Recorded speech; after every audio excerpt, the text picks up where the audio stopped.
যারা আল্লাহ এবং আল্লাহ রাসূলকে কটূক্তি করে আমরা তাদের এই কটূক্তিকে তীব্র নিন্দা জানাই।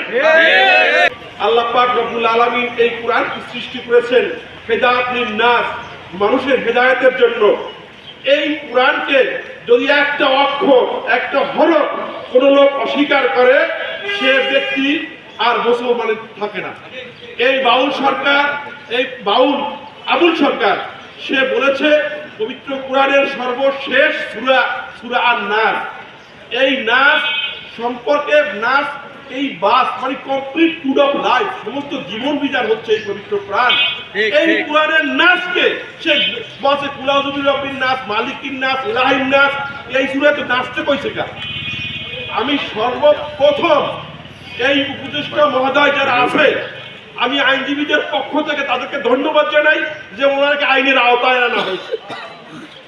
এমন নাস্তিক যারা আল্লাহ পাক রব্বুল আলামিন যদি একটা মুহূর্ত আমার উপর বেরাজ হয়, আমি এই শ্বাস ছাড়ছি আর শ্বাস ভিতরে নিতে পারবো কিনা। আজকে আমি সকালে আইনজীবী পরিষদে আসছি, সন্ধ্যা আমার স্থান কবরের ভিতরে হয় কিনা। সেক্ষেত্রে যার যিনি সৃষ্টি করেছেন আসমান এবং জমিন, গ্রহ তারা নক্ষত্র, তাকে তার মুখ না হুক নাউজুবিল্লাহ এমন একটি কথা উনি বলেছেন।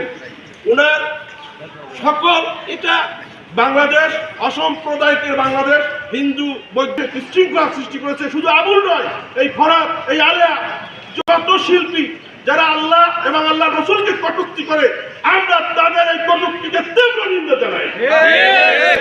এবং আমরা এই বাউল আবুল নাস্তিক কাফের এদের সর্বোচ্চ শাস্তি প্রজন্ম দেয়, আইনাঙ্গনে ধারার পরিবর্তন করে তাদের সর্বোচ্চ শাস্তি ব্যবস্থা চায়।